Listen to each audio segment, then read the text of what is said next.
The media is full of deception, conspiracy theories, and fake news. Now, more than ever, it is important to ensure you're getting information from a source that's freaking reliable. I'm Justin Mullins, and this is the Freakin' News. Get a breaking or interesting story with a humorous twist in about a minute weekdays, 8 a.m. Eastern on YouTube, BitChute, Odyssey, and more.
All right, everything should be set up. It's acting a little weird here on the YouTube.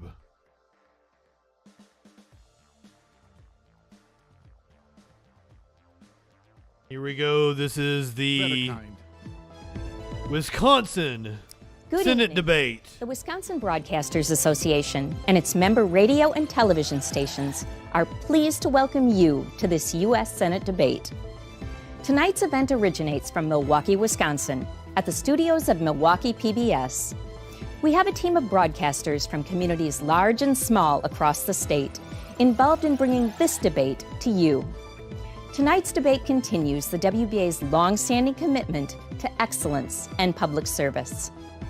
The debate is underwritten by the WBA Foundation and supported by a grant from the Wisconsin Association of Independent Colleges and Universities and the Wisconsin Counties Association. Now let's go to our moderator, a veteran Wisconsin broadcaster, member of the WBA Hall of Fame, and professor of leadership and media integrity. So this should be fun. Chicago, Senator Ron Jill Johnson Metzler. is quite possibly the dumbest person in the Senate.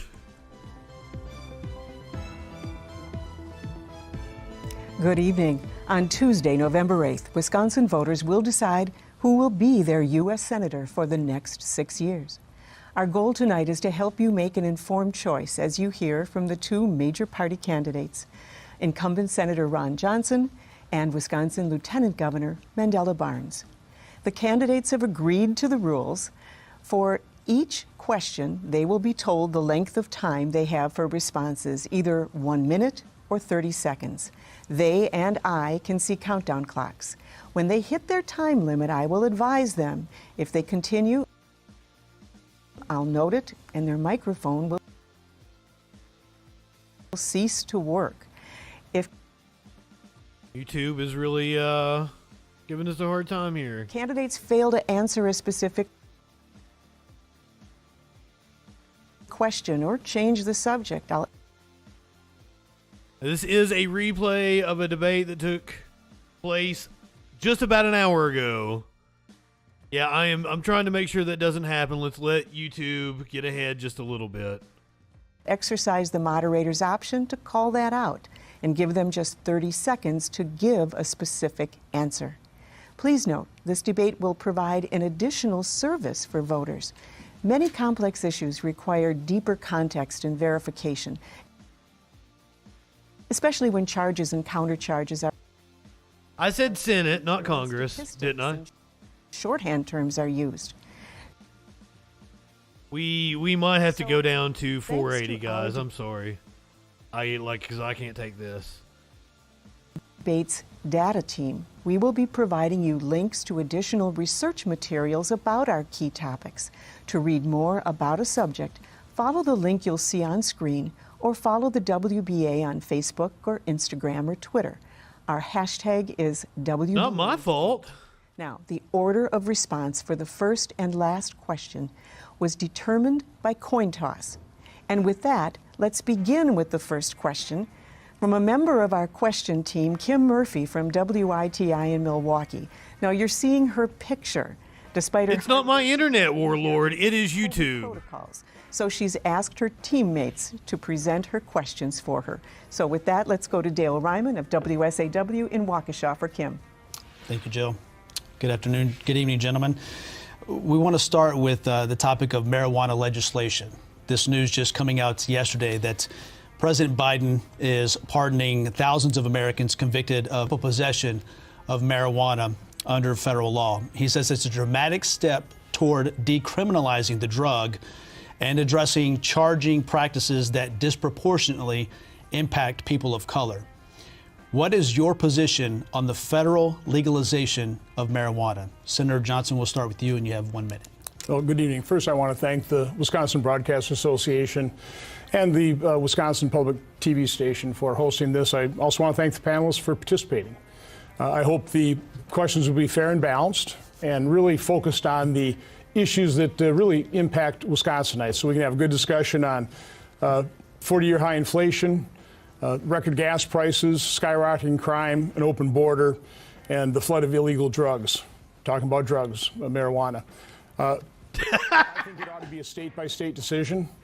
I think the only thing on a federal basis, it doesn't make any sense for where marijuana is legal, that we're not able to use a banking system, so these marijuana companies have mountains of cash, which just leads to a potential for crime. So I can see federal legislation to open up the banking system to those states where you have legalized marijuana, but I would suggest any state should really take a look seriously at the harm being done by the legalization of marijuana and consider that very carefully. Thank you, Senator. What an answer. Yes, thank you so much. Thank you for hosting the debate. Thank you for the question. Now, I've long supported the full legalization of marijuana as a member of the legislature, and now as Lieutenant Governor, and it's what I hope that we could accomplish as a nation if I'm elected to the United States Senate. Far too many people fall victim to a system that incarcerates folks for marijuana possession. Now, this is something that's legal in our neighboring states. In Illinois, in Michigan, even medical marijuana in Minnesota.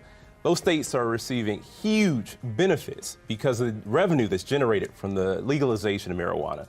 That's money that goes to their schools, money that goes to their roads. Most importantly, it's money that Wisconsin misses out on. If we have federal legalization of marijuana, we could do so much more in this state. Now, it's unfortunate that we have people who are decades behind on this issue. It's people who are supported by the pharmaceutical industry, where we have an issue with overprescription of drugs. Now, marijuana is harmless, and marijuana is something that states all over the country have embraced, and they are seeing phenomenal benefits as a result of it. Thank you. Let's go now to Mark Leland. This is a question on conditions for bail.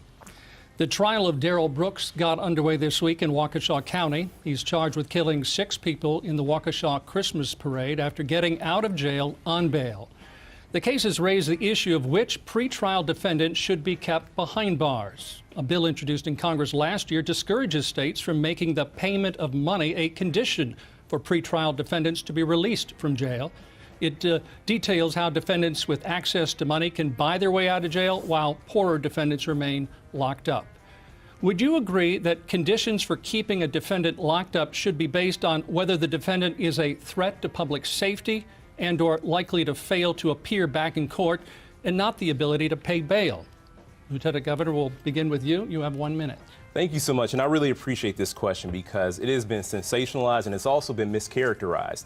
Now, I supported bail reform. Now, under my plan, dangerous people don't get to buy their way out of prison. Now, Senator Johnson may not have encountered a problem he couldn't buy his way out of, but that's not reality for a majority of people in this state. And what has come to light is how people have unfortunately used the Waukesha tragedy, even going so far as to use it in commercials, re-traumatizing families. Now, under my plan, the perpetrator wouldn't have been able to get out if he paid $1,000 or $100,000. This is about keeping people safe by making sure that those who are likely to offend and cause harm do not get to buy their way out of jail. That's the system that we have now. And this sort of reform that I support has been supported by Republicans all across the country as well. All right. Senator? I can see why he polls so well. He is an incredibly good candidate. One of the issues is we're not keeping criminals in jail. And Lieutenant Governor was, when he was in the legislature, wrote the bill to eliminate cash bail. That is one of the methods that we can use to make sure the dangerous criminals stay in jail. Lieutenant Governor and Governor, their goal as they entered their office was to reduce the prison population by 50%. They've already reduced it by about 15%, and they paroled about 884 criminals. You'd think they started with nonviolent. No. Only 11% were nonviolent, about 100 criminals. The other were violent criminals, including 44 child rapists, 270 criminals who primarily committed or at least attempted murder, and the murders were horrific. So if you want to reduce crime, first of all, you have to fully fund the police, and of course, my opponent is opposed to fully funding police budgets, but we need to keep criminals in jail. Senator, thank you. Well, I'd like to. He just said Barnes was for fully funding police. We're going to give you time at the end. If there is something that you feel has been misrepresented, you'll have time at the end in a final question. Fair enough. Thank you. Thank you. All right, let's go to Monse Ricosa of Telemundo, Wisconsin. Thank you. There's agreement on both sides of the aisle that something about our country's immigration system needs to change, but how is the sticking point, especially as it can affect employment rate in Wisconsin? By the year 2030, it's estimated that the working population in our state will shrink by 130,000 people if we don't have an increase in migration. Would you look at making a path to citizenship more accessible as a solution to our impending employment crisis? You'll have 1 minute. Senator Johnson, we'll start with you. Well, in order to have immigration reform, we have to first secure the border. And we, by and large, had it secured under the previous administration. We'd stopped the flow of unaccompanied children and family units exploiting our asylum laws. We'd actually even cut in half adult immigration until President Biden took office, and then the border was opened up. We are dealing with about 7,000 people per day being encountered, processed, and dispersed throughout America. It's about 3 million people. It's also opened up our border to the flow of deadly drugs. Illegal immigration is not good or humane for the immigrants. They are being abused by the human traffickers, about an $18 billion a year business. How do you think, for example, young women pay off their human trafficking fee? The human trafficking, the sex trafficking, that is an untold story, and unfortunately the news media is covering up for the Biden administration. Senator, I do have to exercise the moderator's option. The question was about immigration reform. So you have to first secure the border. And understand. Once you've done that, then we have to fix the asylum standard. Right now we have a very low standard of credible fear. All somebody has to do is step into the country, say they're afraid to go home, even though they don't even come close to qualifying for asylum. We let them in. We're so backlogged. That's why we have about 3 million people into this country since the Biden administration took office. That's completely out of control. All right. Lieutenant Governor? Well, thank you so much. Now, our immigration system is completely broken, and I fully support comprehensive immigration reform that creates a path to citizenship for our dreamers and for their families. What we're doing right now does not work. And I'll tell you, people all across the state of Wisconsin agree. It is unfortunate that we have a member of the United States Senate does not side with the majority of people in Wisconsin. Now, I've spent a lot of time talking to family farmers. They know that fixing our broken immigration system and creating that pathway to citizenship isn't just a humane thing to do, it's also good for our economy, as you mentioned. This is something we have to do. We can create a system that keeps our border safe, that treats people with dignity and respect, does not subject our children to the horrors of family separation. Now, the senator has had 12 years to do something about this. He even had a chance with a bipartisan infrastructure law because there was funding in there for border modernization, but the senator decided to play politics instead of doing the right thing.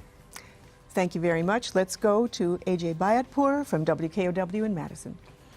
Gentlemen, this is a two-part question on the issue of Social Security. The Social Security Trust Fund is currently on pace to be underfunded by 2034. Senator Johnson, to address this concern, you have said you support making the program a discretionary one, meaning Congress could make changes to it in each budget cycle. Lieutenant Governor Barnes, you have said you oppose that. First, why should or should not Social Security be made discretionary? And beyond that, what specifically should Congress do to ensure the program remains fully funded?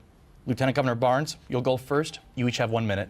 Thank you so much. When I think about Social Security, I think about my grandparents, I think about my parents, I think about so many other retired Americans who paid into a system who deserve to retire with some dignity and respect.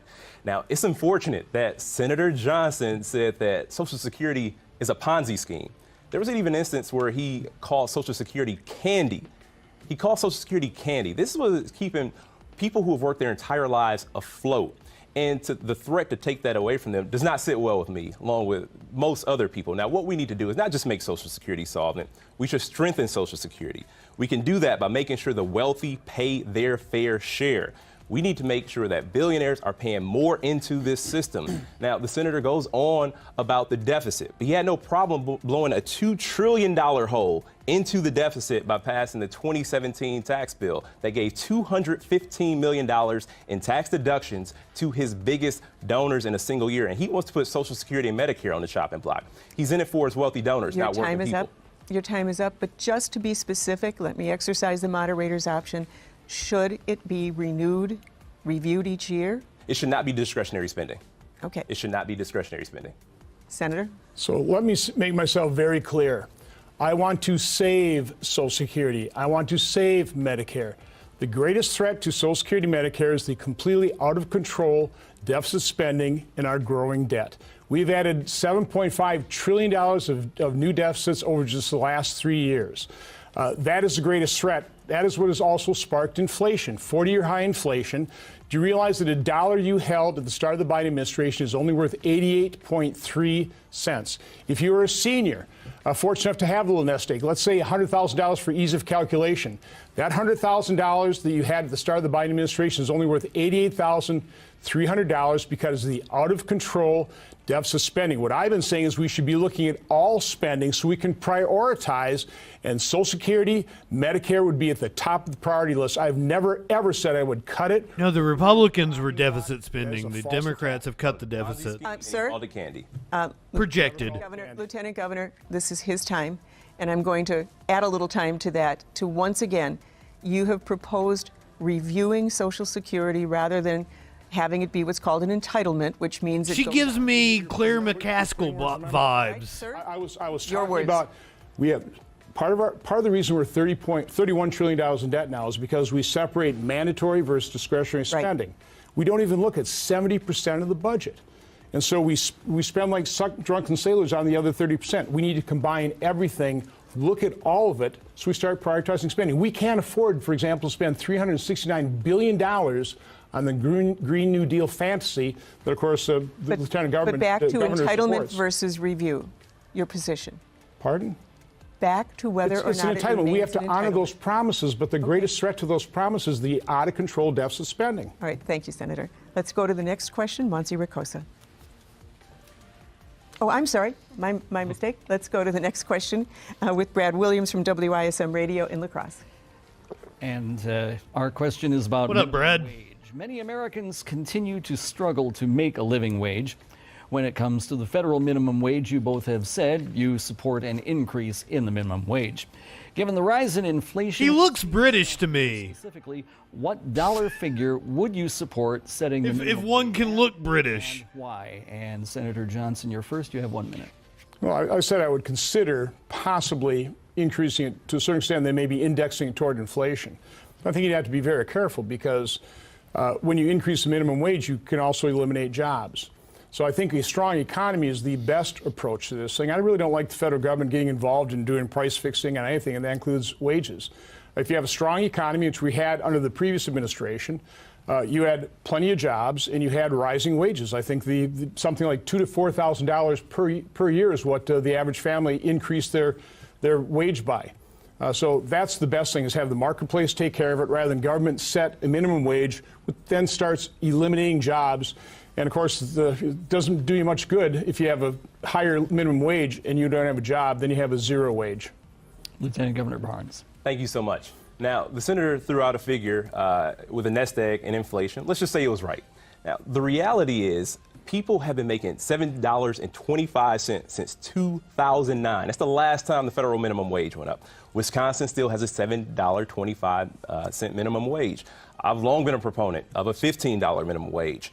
Since 2014, when the advocates and hard-working people started calling for it, we should absolutely be at a $15 minimum wage. People are working harder than they've ever worked before, but they're not making the money they used to. Now, if Senator Johnson's serious about addressing inflation, we have to make sure that people can actually keep up with their bills. There's no reason that people who work full time should struggle to pay the bills. But that is the reality right now. And it will continue to be the reality if we have people in office who are only going to prioritize the richest people in this country and leave hard-working people behind.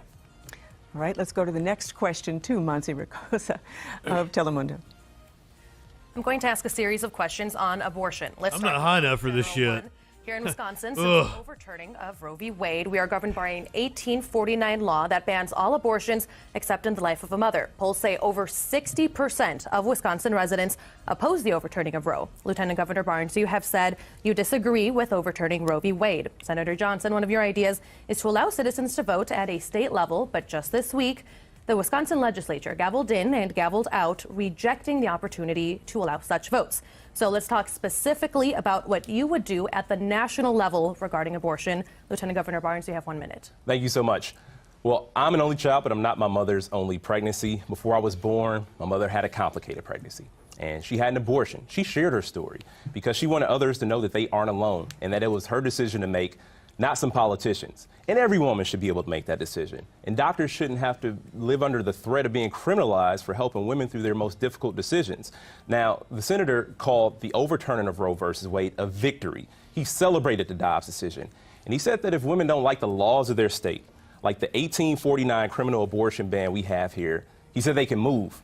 I can't think of a more callous, out of touch, or extreme position to take. If I were in the U.S. Senate, I would absolutely vote to codify Roe versus Wade to protect the right to an abortion and the right to choose into law once and for all to protect women's rights.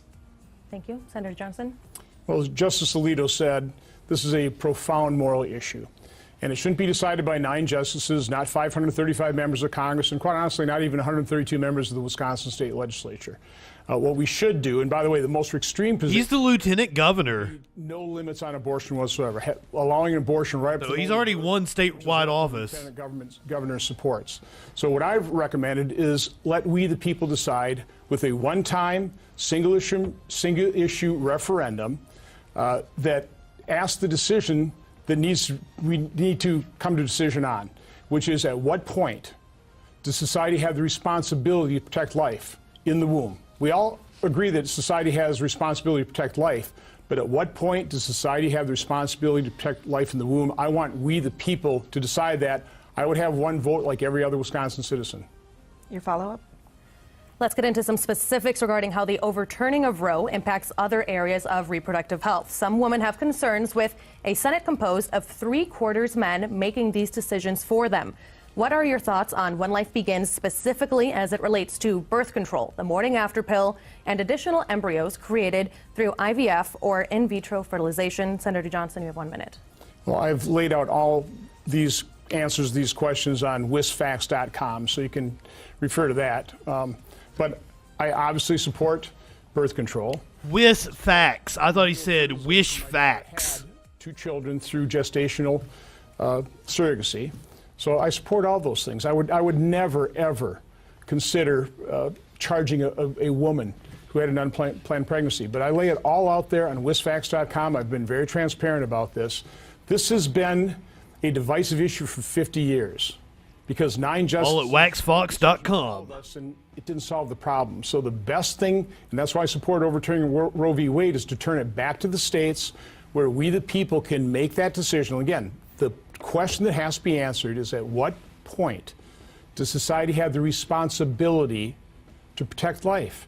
It's just that simple. And I've actually laid out a sample referendum ballot, and you can also find that at wapfat.com.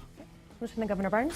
Well, the senator knows very well that the referendum won't happen with the legislature we have now. This is him trying to run away from his dangerous, out of touch, and extreme position. And when you take a position like that, there's so much that you don't always see. Let's talk about Texas as an example. There's a woman who had to be hooked up to a breathing machine because she had complications with her pregnancy and could not get an abortion. A 10-year-old girl in Ohio was raped and had to cross state lines to get an abortion. That's Ron Johnson's America. And 70% of the people think Roe versus Wade should be the law of the land here. Now, when we talk about children and unplanned pregnancies, Senator Johnson once went so far as to say it's not his responsibility to take care of our children in this country. won't even support the child tax credit. Now, people are dealing with some very tough circumstances, but the senator would rather make a political point than to do the right thing to protect families and to protect the health of women. Thank you. Let's now move on to AJ Bayatpour. We are here, of course, in the city of Milwaukee, which is on pace for a third consecutive year to set a record number of homicides in a single year. Now, the city of Milwaukee currently gives more money to its police department. How many do the cops do? What is the role of Congress in addressing such violent surges in American cities, if such a role should exist? For each of you, what are three specific... His mom spent a lot of time on his hair. Let's not make fun of him. Governor Barnes, you go first. You'll each have 1 minute. Thank you so much. I can't speak for anybody else, but I know the pain of losing a loved one to gun violence. Have experienced that actually more times than I care to count. Lost my first friend in high school and several others after. Now, I know it doesn't have to be this way because it wasn't always this way. When my granddad moved to Milwaukee after World War II, he got a job as a union steel worker in a safe city. But when factories started to close their doors, we saw a decline in opportunity, but unfortunately, we also saw a rise in crime and in violence. Now, what we need to do is make sure that communities have the resources they need to prevent crime from happening in the first place. That means fully funding our schools. It also means making sure that there are good paying jobs in communities. And we also invested $100 million in the law enforcement, public safety, and crime prevention initiatives through the American Rescue Plan, which Senator Johnson voted against because another instance where he decided to play politics. Lenny, my friend. The safety of the people of Wisconsin first. Senator Johnson. The first thing you do is you support law enforcement. And unfortunately, the lieutenant governor has not done that. He has a record of wanting to defund the police. Now, I know he doesn't necessarily say that word, but he has a long history of being supported by people that are leading the effort to defund. He uses the code words like Cori Bush said. Talk about reallocate. Over-bloated police budgets. He says it pains him to see fully funded police budgets. So that's his views. Whenever I see a police officer, I go up to him and I say, thank you for your service. And if I have time, I say, please don't be dispirited by the loud. If you're not riding dirty, I encourage you to tell a police officer to go fuck himself. Because of that defund the police effort. Just to keep him in check. Just keep him in check. 1,000 officers below where we were in Wisconsin just from 2008. And people are having a very difficult time. Sheriffs are having a very difficult time recruiting new officers. Where they may have had 100 recruits, they might have a dozen. So again, all this defund the police effort is having a very harmful impact. Thank you. You've gone over your time, Senator. Law enforcement. Thank you. We'll now go on to Mark Leland. Thank you. We're going to talk more on gun legislation. Following the mass shootings this year with assault-style weapons in both Uvalde and Buffalo, the bipartisan gun safety law was passed this summer. But polls show Americans just another day in mass shooting USA. What restrictions, if any, would you put on the sale of military-style assault weapons? And when it comes to mandatory background checks to buy a firearm, do you agree with overwhelming bipartisan public support of that plan? We'll start with Senator Johnson. Are you telling me to turn that one down? We have something like 10,000 gun control laws on the books throughout America. If gun control were the solution, it would have already been solved. It's not the solution. If we want to cut down on crime, the overall macro issue is we need to renew faith, strengthen families, have more supportive communities. Another gun control law just isn't going to work. But as long as we have them, I would suggest maybe enforcing them. There was something like 112,000 failed background checks in the year 2017. There were 12 prosecutions. So, okay, I adjusted the audio. Gun control laws. Why don't we try enforcing the ones on the books? And then why don't we take a look at what's happening within our society that is causing all of this violence? Lieutenant Governor? I listen to the people. And as I mentioned before, I have dealt with this too much, and that's why I've spent my entire career working to make communities safer. Now, an overwhelming majority of people in the state, as you mentioned, support background checks. People don't think that domestic abusers should be able to get a handgun, and neither do I. And unfortunately, Senator Johnson doesn't agree. The ATF doesn't even have searchable databases right now because of the laws on the books. And the senator on the last question did mention, police officers. Now, with that being said, I'm sure he didn't have the same interaction. What it do? Okay, I would like it. We're not live, so I can put what it do, baby. That's what the police do now. That's what the police do now. Or they actually do fuck you. They really will fucking like they will take you into custody and they will rape you. That happens a hell of a lot. Injured during the January 6th insurrection.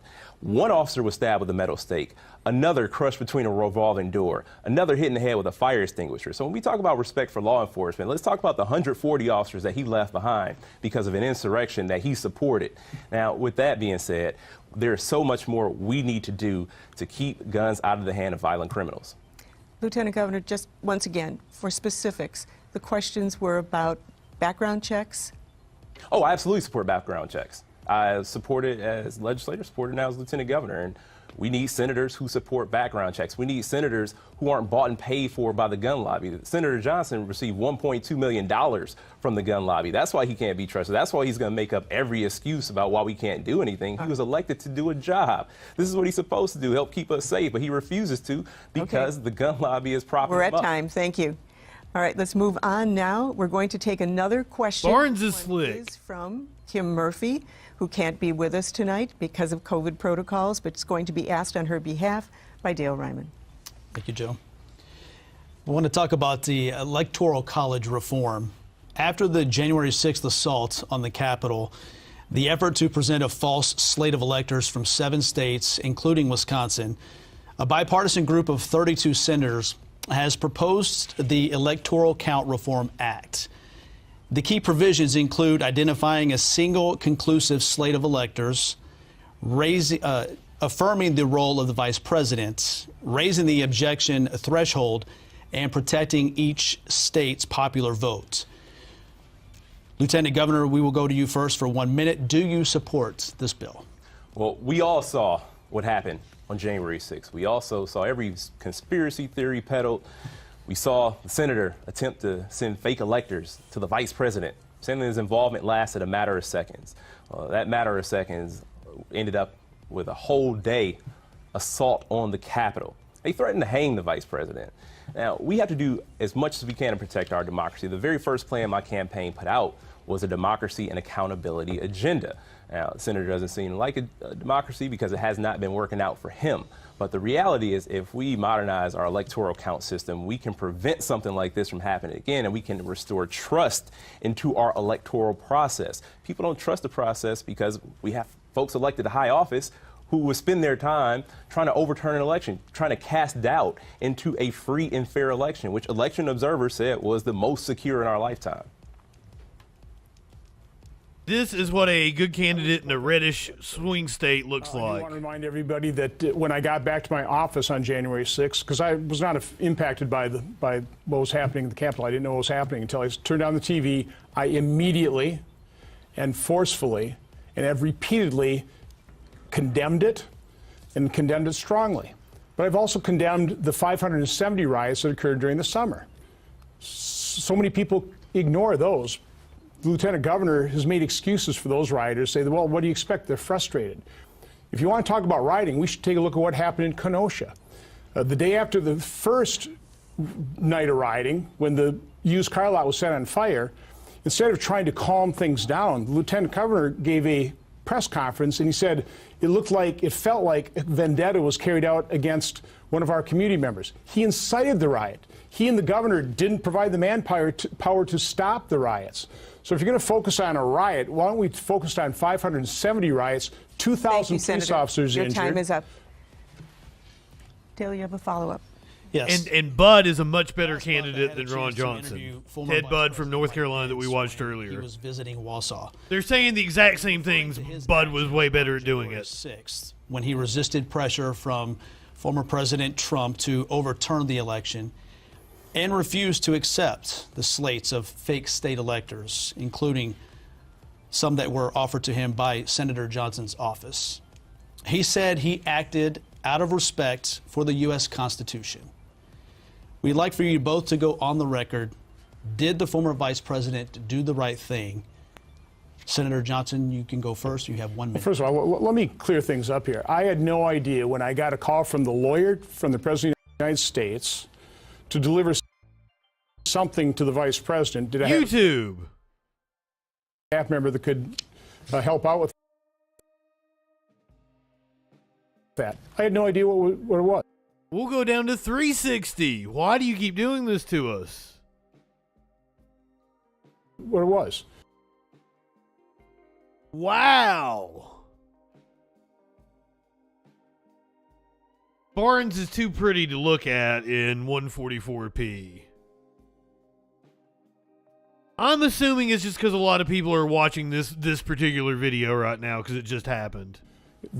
And the fact of the matter was, nothing was delivered. The whole episode took less than an hour, but I wasn't even involved. So again, I had no knowledge of an alternate slate of electors. I voted to confirm, not to disallow any of President Biden's electors.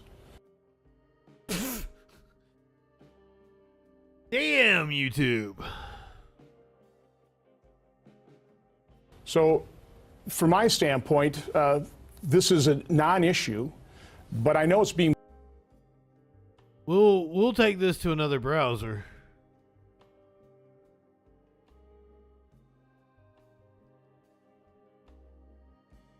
The load makes it sound even more guilty.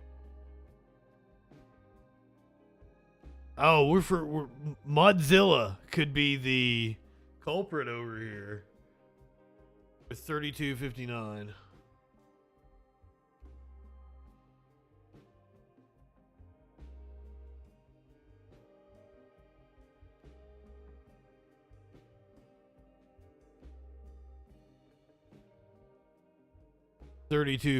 Take a look at Queen Irby here.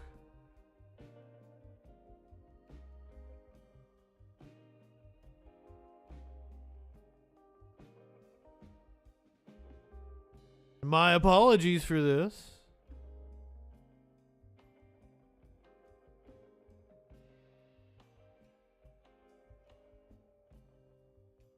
Make it happen though. I voted to confirm, not to disallow any of President Biden's electors. So from my standpoint, this is a non-issue, but I know it's being blown up because everyone wants to focus on January 6th when we also ought to be looking at the violence that occurred in 570 riots. Again, 2,000 law enforcement officers injured in those riots. A couple dozen people lost their lives, including 2 in Kenosha, because the lieutenant governor and the governor Evers didn't provide the type of manpower to quell those riots. About $1 to $2 billion worth of property damage. Why don't we focus a little bit on 570 riots as well? Senator Johnson, your time is up. But again, the question was, did Mike Pence do the right thing on January 6th? Yes. President Biden is now president of the United States. Well, I will say that to push back, the Republican sheriff of Kenosha said that the governor answered every call and gave all the resources that they requested. So let's clear that up. And he may not have noticed that an insurrection was happening because he called those people patriots. He called them tourists. These are the folks that he supported. This is an act that he supported. And he can make whatever comparisons he wants to. But the reality is this was an attempted overthrow of the government by trying to overturn a free and fair election. So the answer is yes. The vice president did do the right thing. All right, let's go to the next question, and that goes to Brad Williams. We'll turn to the issue of safe water. From Racine to Wausau to Rhinelander, people are concerned about the safety of their drinking water because the water contains excessive levels of man-made and industrial chemicals called PFAS, which have been linked to illnesses and conditions including cancer and infertility.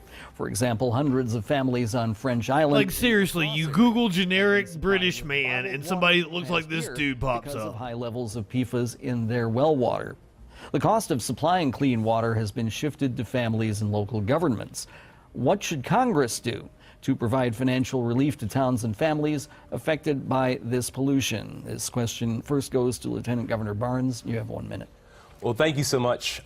Clean water, safe drinking water, it's an issue in so many parts of the state. And it's one of the unfortunate realities that actually brings people together. This is something we should all come to expect in the most civilized, the most wealthy nation on the entire planet. But it's not the reality. And this is a freshwater state. We got Lake Michigan to the east, Superior to the north, the Mississippi River to the west.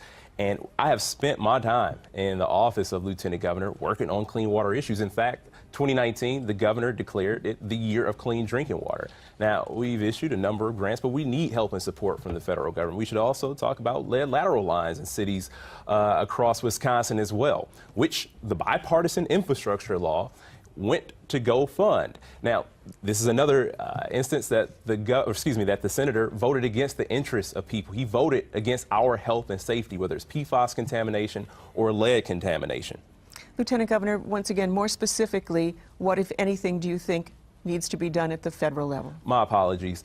We do have a responsibility. The federal government absolutely has a responsibility to fund the initiatives that would make sure that every community has access to clean and safe drinking water. And also, we have a responsibility to make sure that polluters are held accountable. Senator Johnson. Well, I'd suggest that the EPA, rather than focus on CO2, focus on these pollutants that really are harmful.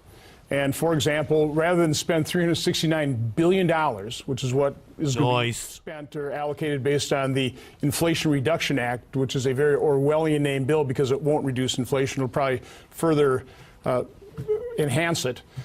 We ought to take that $369 billion, a portion of that, and we can allocate that toward addressing real pollution, which is what PFAS is. Enhanced inflation. Let's go to the next question, and that will go to Monse Ricosa. I'd like to talk about the Respect for Marriage Act. When Roe v. Wade was overturned, Justice Clarence Thomas referred to other decisions, which would include gay marriage and interracial marriage, as potentially overturned, or had the potential to be overturned. In response to that, Senator Baldwin and Collins have proposed bipartisan legislation called the Respect for Marriage Act, which makes it the law of the land and protects it from being overturned. How would you vote, Senator Johnson? So first of all, I've always supported civil unions. When the Supreme Court ruled a different way and ruled for gay marriage, I thought, okay, there's an issue. It's been settled. Let's move on. We have a lot of other problems we have to deal with. That Supreme Court decision will never be overturned. This is another scare tactic by the left. I know Justice Thomas kind of opened up the door, but this is where stare decisis is very powerful, where you're not going to disrupt millions of lives. I don't want millions of lives disrupted. But there's another element to this thing. Certainly the way the law is written right now, it threatens religious liberty.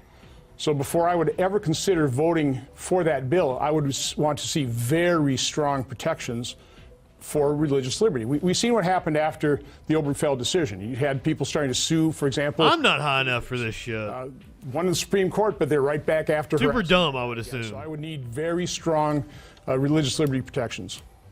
Thank you, Senator. Lieutenant Governor Barnes? Thank you so much. We're talking about a civil right. We're talking about the right for a person to marry who they love. Normally, this would be a no-brainer. This is something I've supported as a member of the legislature, and it's something I would be proud to support as a member of the United States Senate. Now, he said that the Supreme Court decision won't be overturned. A lot of people thought that Roe wouldn't be overturned, but look at us now. We're in a position where we are losing rights. People are having fewer rights than they had 50 years ago. That's exactly what's on the line with this election. We need people who are going to fight for our fundamental freedoms. To be able to marry who you love, again, that should be a no-brainer. It's a shame that we're in this place right now having this same old tired argument, but here we are. We need people who are going to fight to make sure you can love who you love and also make your own healthcare decisions without interference from politicians. Okay, our next question once again is coming from Kim Murphy, but it's going to be addressed by... She got the COVID. Thank you. Kim's question is on climate change. The death toll from Hurricane Ian is at least 120 people now. The storm made landfall as a devastating Category 4. Scientists say the historic storm was fueled by warm waters, and those warmer waters are a direct effect on climate change. What would be 3 specific solutions you believe in for addressing climate change? Lieutenant Governor Barnes, we'll begin with you. You have 1 minute. Well, the climate crisis is already here. It's impacting places all over the country, all over the globe, Wisconsin specifically. I've had a chance to visit our family farmers who have had to deal with the impacts of devastation from these 100, 500-year storms that are happening more regularly, flooding events, historic flooding events that are wiping out rural infrastructure, and also the impact on cities with urban heat islands. Now, the senator just a couple questions ago, said that CO2 is not harmful. He's gone so far as to call climate change BS. These are people's lives we're talking about. This is our future that we're talking about. What we need to do is reduce carbon emissions. What we also need to do is move towards a clean energy economy and make sure Wisconsin is in the driver's seat. 80% of the world's solar panels built in China. We could be building those right here in Wisconsin, charting the path to a clean energy future. And we also can make sure that our family farmers have the support that they need with regenerative agriculture so that the industry can continue to thrive. It's the senator's turn. So the climate has always changed, always will change, so I don't deny climate change. The question is, can you really do anything about it? When China, when India, they're going to be burning fossil fuels, America's going to have to burn fossil fuels.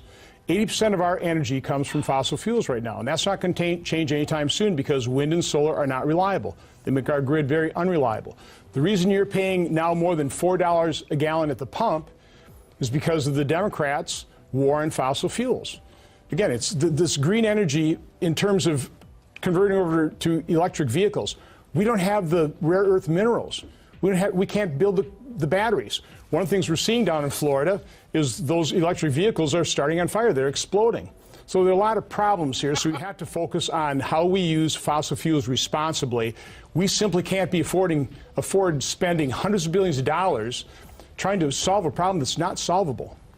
Thank you. You have both been so efficient in your responses that we've been able to continue with 1-minute answers for you. So we'll continue on that path for a while without cutting you to 30. So with that, let us go to A.J. Bayatpour.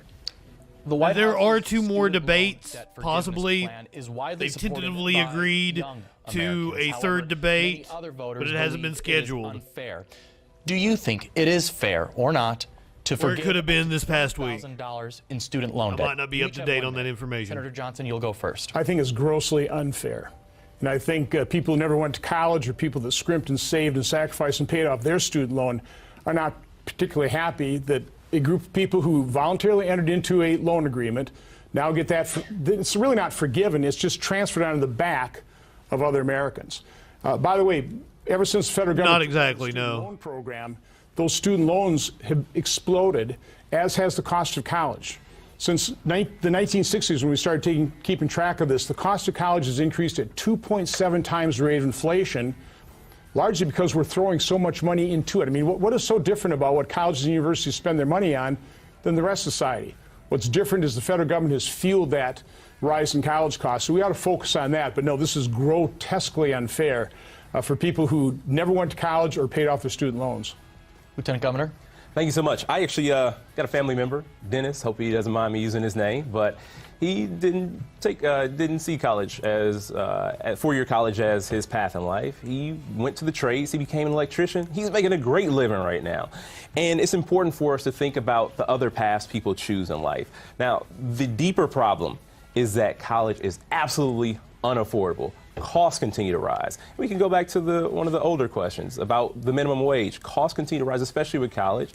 And we're talking about people who make minimum wage in many cases to support support themselves during their time in college. So, of course, we should forgive some student loan debt, but we also need to make it easier for people in vocational education, also people in technical education, so that they can have the opportunity to get ahead and we can actually rebuild the middle class. Now, Senator Johnson's been against every form of government support for students in college. If you have a federal student loan debt right now, Senator Johnson did not want you to have it. So just specifically, the question was about, was it fair? People are being saddled with student It didn't go far enough. Cannot fully participate in the economy. My generation is the first that's slated to be worse off than the generation before us. That is a travesty. It is a shame that many people in my generation have fewer opportunities than my granddad had after he came back from World War II. Thanks, Obama. Absolutely, it's fair that people get some student loan relief. All right, we go to Mark Leland. One of the White House's stated reasons for adopting student loan forgiveness is it would narrow the racial wealth gap. Just yesterday, a federal judge in Green Bay dismissed a lawsuit brought by the Wisconsin Institute for Law and Liberty. The lawsuit argued the White House plan had an improper racial motive. The group plans to appeal. At the federal level, whether it's with student loans or anything else, what, if anything, should Congress do to address the racial wealth gap? Lieutenant Governor Barnes, we'll begin with you. You have 1 minute.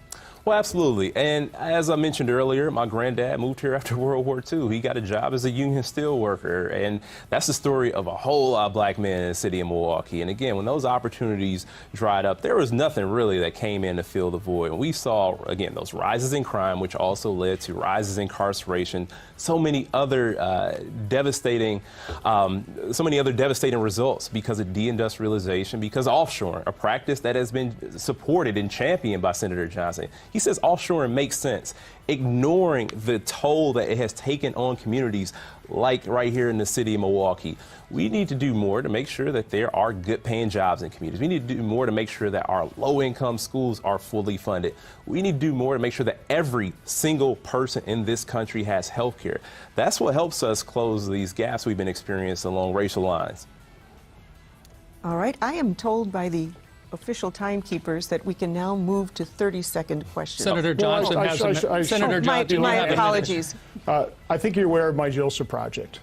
That is where I've teamed up with a church in the inner city of Milwaukee, and in 4 days of training, we instill the requirement, the need for a good attitude and committing to success. And this is with formerly incarcerated drug and alcohol abusers, and we get them real career type of jobs. We transform their lives. So you're probably exploiting them. Thousands of people have been positively impacted by that. That's how you do it. You don't do it by spending trillions of dollars of money that we don't have, sparking 40-year high inflation, again, that has taken a dollar that you had at the start of the Biden administration, turned that into 88.3 cents. That helps no one. It certainly doesn't help the black community.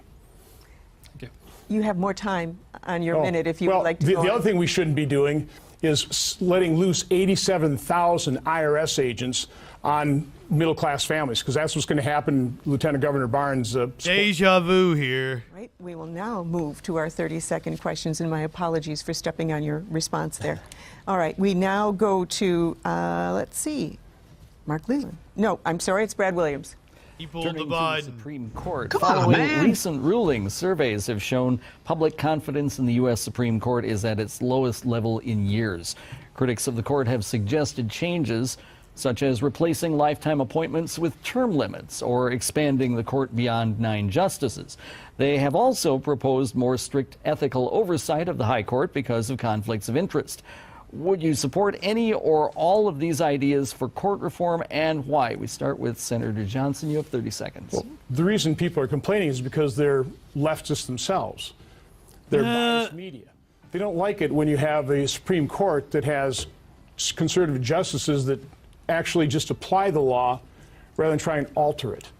So I'm utterly opposed to judicial activists, and that's, of course, what the liberal press likes, is an activist court.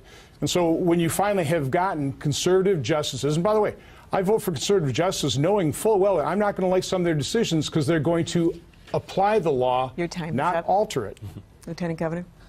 I mentioned the first plan from this campaign was the democracy and accountability agenda. One of the most important provisions in that plan was to impose ethics standards on the Supreme Court. Our justices should abide by the same exact sets of standards that every other court in the country has to abide by. And I also support term limits for U.S. Supreme Court justices. These shouldn't be lifetime appointments. All right. Let's now go to A.J. Byteport. There was a new development this week potentially involving gas prices. Despite President Biden's attempt to persuade OPEC to do otherwise, the group of oil exporting countries decided this week it will cut oil production, a move that will most likely cause gas prices to rise. How should Congress respond? Again, you each have 30 seconds for this. Lieutenant Governor, you'll go first. Well, the problem is our reliance on fossil fuels in the first place. We need to be more energy independent. We need to do more to generate renewable energy in this country, specifically right here in Wisconsin. Now, the senator is going to say that the path forward is fossil fuels. He's going to make up every excuse for the fossil fuel industry. We need to hold them accountable for using inflation as a smokescreen to jack up prices on the American people. And look, the senators receive hundreds of thousands of dollars in campaign support from the fossil fuel industry, and that's why he's going to put their interests before your pocketbook. Senator. If you want to have lower gas prices, you need to be energy independent. We were energy independent under the last administration. If you're concerned about climate change, you should be supporting nuclear power. but most environmentalists oppose nuclear power. So there's a solution here. It's just environmentalists like Lieutenant Governor Barnes won't embrace the real solution. All right, we have one more question. Let's go to Dale Ryman. What up, Dale? It's being said broadband is not a luxury. It's a necessity for everyday living. The pandemic really showed us how important broadband is, in particular with online learning and telehealth. Wisconsin ranks 33rd in the country in Broadband Now's annual rankings of internet coverage, speed, and availability. How will you advocate for Wisconsinites on Capitol Hill to continue to close that digital divide?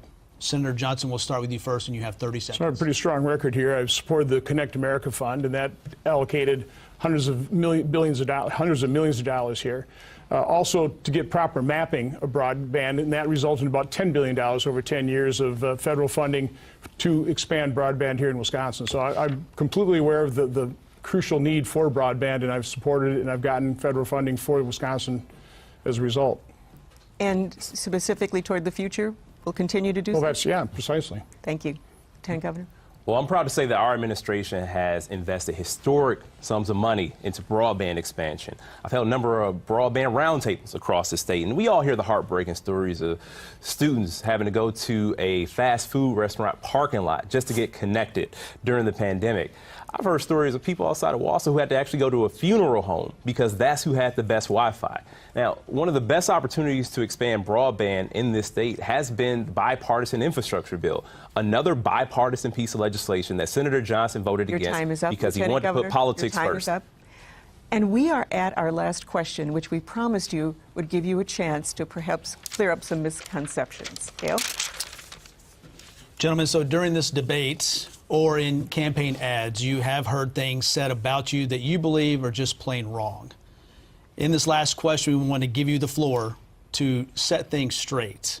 What's been said about you that you really want to knock down? Senator Johnson, you can go first, and you have 1 minute. Well, I'm very proud of my record as your U.S. Senator. One of the more grotesque distortions, in addition to the fact that I actually want to save Social Security, is the fact that I got a tax cut only for myself and a couple supporters. No, it's because of me. 95% of American businesses got a tax cut so they can compete with the big guys and survive the pandemic. That was 20 million tax filers. So I'm proud of my record in terms of tax reform.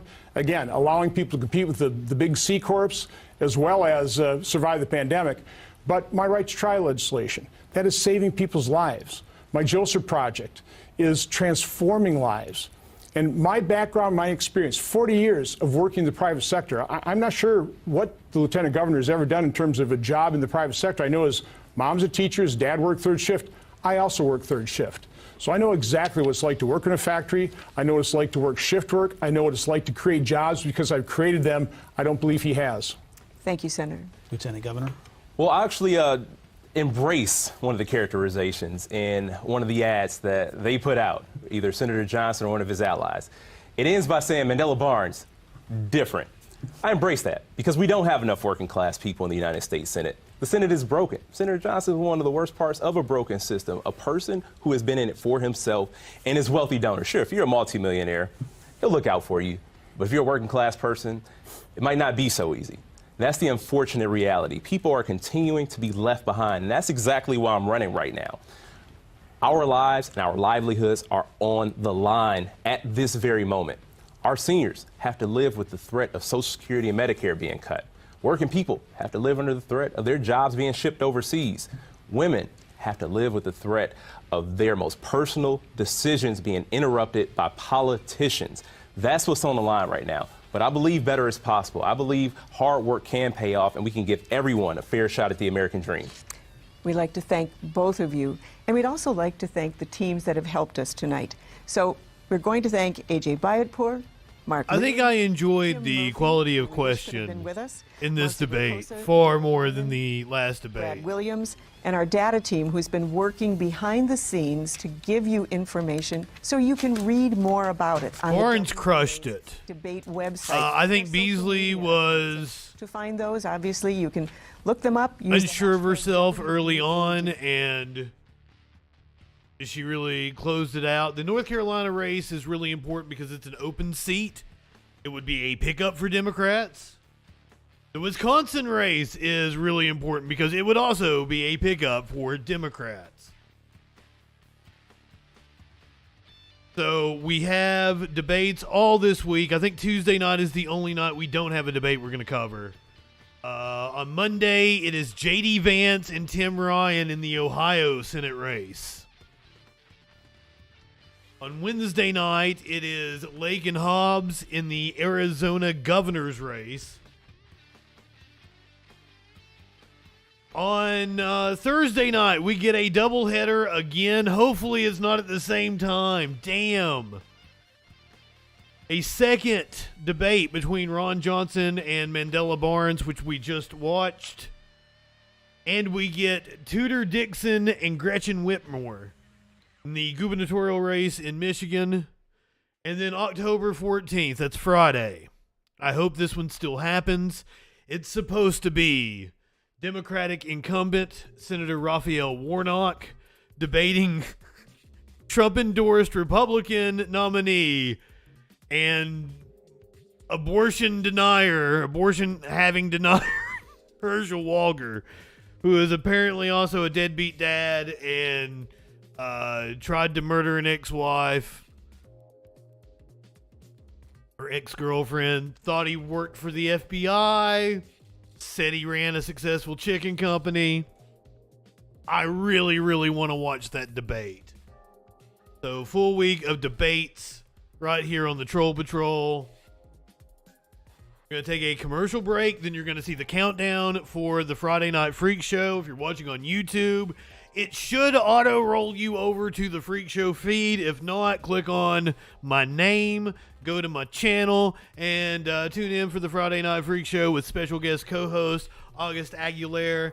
He is going to be here. He is a friend of mine from college, a producer, writer, director for Strange Films production, also one of the proprietors.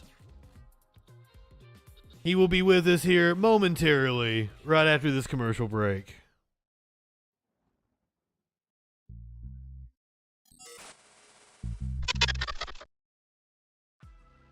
Hi, I'm Justin FREAKIN. I'm a leftist broadcaster and comedian, not liberal, leftist. And despite what you may have heard from right-wing propaganda, George Soros isn't handing out Soros bucks and funding people like me. There are no Koch brothers, Mercers, or any number of right-wing think tanks funding content on the left side of the spectrum the way they fund people like Ben Shapiro, Dave Rubin, and Dennis Prager. And YouTube doesn't monetize videos that are controversial or deal with politics unless you're someone like Steven Crowder. So this is an ultimatum. Become a patron. Support my Patreon, where I'm going to become a right-winger and get some of that easy money. You know for a fact that I could be bigger than Charlie Kirk or Jesse Lee Peterson. Amazing! All I have to do is talk about how I used to be an SJW snowflake, but the left went too far with their cultural Marxism, and Republicans are stupid enough to buy it, even though this video exists. And you know I'm right, so give me your money or I'm selling you out.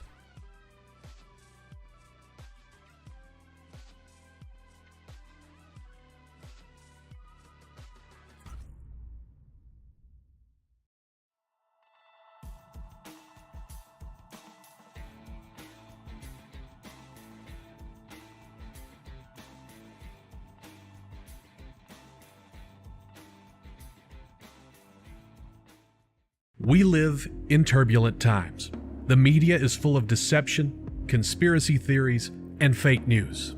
Now, more than ever, it is important to ensure you're getting information from a source that's freaking reliable. I'm Justin Mullins, and this is the Freakin' News. Get a breaking or interesting story with a humorous twist in about